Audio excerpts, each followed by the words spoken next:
ओम गण गणपते नमः। आज अपने सुनेंगे वाल्मीकि रामायण अयोध्या कांड का आगे का सरक। भगवान श्री राम का आशीर्वाद पाने के लिए इस सरक को पूरे प्रेम भाव से एकाग्रचित्त होकर सुने। बोलो गणेश भगवान की जय हो। बोलो सियावर रामचंद्र भगवान की जय हो। हनुमान जी बाबा की जय हो। श्री राम दरबार की जय हो। श्री राम वनवास में जाने के लिए अपने पिता राजा दशरथ से अनुमति लेने के लिए गए और वहाँ राजा दशरथ को दुखी देखकर कहने लगे कि हे राजन, मेरे मन में कभी भी राज्य की लालसा नहीं थी। मैंने अपने मन को सुख देने या सज्जनों का प्रिय करने के उद्देश्य से राज्य लेने की इच्छा नहीं की थी। मैंने तो बस आपकी आज्ञा का पालन किया था। आज्ञा का पालन करने के लिए ही राज्याभिषेक करवा रहा था। मेरी इसमें कोई रुचि नहीं है। मैं तो वन में जाकर ही रहना चाहता हूँ। हे राजन, आपका दुख दूर हो जाए। आप इस तरह आंसू मत बहाओ। सरिताओं का स्वामी समुद्र कभी भी क्षुब्ध नहीं होता है और ना ही वह अपनी मर्यादाओं का त्याग करता है। तो समुद्र की तरह आपको भी क्षुब्ध नहीं होना चाहिए। मुझे तो ना इस राज्य की, ना सुख की, ना पृथ्वी की, ना इन संपूर्ण भोगों की, ना स्वर्ग की और ना ही जीवन की इच्छा है। फिर आप इस तरह से मेरे लिए दुखी क्यों हो रहे हैं? आप कैकेयी को दिए हुए वचनों का पालन कीजिए और मुझे जाने की अनुमति दीजिए। भरत को यहाँ का कार्यभार संभालिए। हे पिताश्री, अगर मेरे मन में कोई इच्छा है तो वो ये है कि मेरे पिताजी सत्यवादी बने, यहाँ के राजा सत्यवादी बने। आपके कहे हुए वचन कभी भी मिथ्या ना हो, इसके लिए चाहे मुझे कुछ भी करना पड़े। यह बात मैं आपके सामने सत्य और शुभ कर्मों की शपथ खाकर कहता हूँ। हे पिताश्री, अब मैं यहाँ पर एक क्षण भी नहीं ठहर सकता। आप मेरे लिए दुखी मत हो। अपने शोक को अपने भीतर ही दबा लो। मैं अपने निश्चय के विपरीत कुछ नहीं कर सकता। कैकेयी ने मुझसे याचना की कि राम, तुम वन को चले जाओ, तो मैंने कैकेयी को वचन दिया था कि मैं अवश्य चला जाऊंगा। तो मैं अपने सत्य वचन का पालन करूंगा। और एक बात मैं आपसे कहना चाहता हूँ कि मेरे वन में चले जाने के बाद में आपके मन में कभी भी यह विचार नहीं आना चाहिए कि एक बार तो मैं उसे देख लूँ, एक बार तो मैं उससे मिल लूँ। तुम मेरे पीछे कभी भी भूल कर भी मत आना। मैं आराम से शांत स्वभाव वाले हिरणों से भरे हुए, भांति भांति के पक्षियों के कलरवों से गूंजते हुए उस वन में आराम से रहूँगा। देवी सीता और लक्ष्मण मेरे साथ जा रहे हैं। आपको मेरी चिंता करने की कोई आवश्यकता नहीं है। पिता देवताओं के भी देवता माने गए हैं, अतः मैंने आपको देवता समझकर ही आपकी आज्ञा का पालन किया है और हमेशा करता रहूँगा। हे मेरे पूज्य पिताश्री, आप यह संताप छोड़िए। आप दुखी क्यों हो रहे हैं? 14 वर्ष तो यूं बीत जाएंगे और 14 वर्ष पूरे होते ही मैं यूं लौट आऊँगा। फिर आप मुझे जी भर कर देखना। फिर आप जैसा कहेंगे मैं वैसा ही करूँगा। मैं आपकी आज्ञा के विपरीत कुछ नहीं कर सकता हूँ। यहाँ पर जितने भी लोग आंसू बहा रहे हैं, इन सबको धैर्य बनाना आपका कर्तव्य है। और आप इस तरह से व्याकुल हो रहे हैं तो इन्हें ढांढस कौन बंधाएगा? यह नगर, यह राज्य, यह सारी पृथ्वी मैंने छोड़ दी है। आप यह सब कुछ भरत को दे दीजिए और मैं आपके आदेश का पालन करता हुआ दीर्घ काल तक वन में निवास करने के लिए यहाँ से यात्रा कर रहा हूँ। आप मुझे आशीर्वाद दीजिए। इस तरह दुखी मत होइए। मुझे देखो, मैं कितना खुश हूँ। हे पिताश्री, आप इस तरह से व्याकुल क्यों हो रहे हैं? आप अपने धर्म का पालन कीजिए। आप यहाँ के महाराज हैं। इस तरह कमजोर होना आपको शोभा नहीं देता है।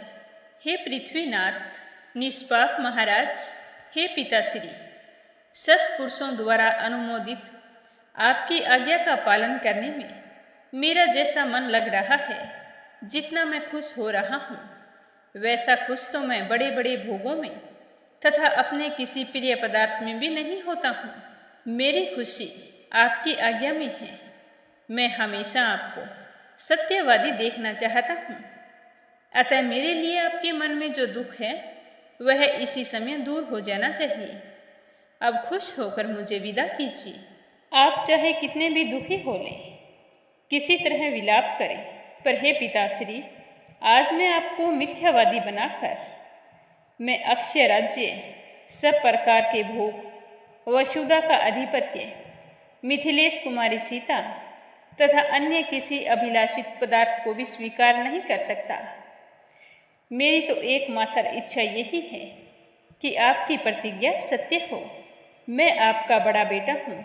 अगर आज मैंने आपकी प्रतिज्ञा को नहीं माना तो मेरे छोटे भाई मेरा ही अनुसरण करेंगे। फिर आप सत्यवादी कैसे रह पाएंगे? क्या आप नहीं चाहते कि आपके पुत्रों की वजह से आपका मस्तक ऊंचा हो और हम जैसी संतान होने पर तुम्हें गर्व हो? ये बात आप क्यों भूल रहे हैं पिताश्री? मैं विचित्र वृक्षों से युक्त वन में प्रवेश करके फल मूल का भोजन करता हुआ वहाँ के पर्वतों, नदियों और सरोवरों को देख देख कर बहुत ही खुश होऊंगा। मुझे कोई दुख नहीं होगा, किसी तरह का कोई कष्ट नहीं होगा।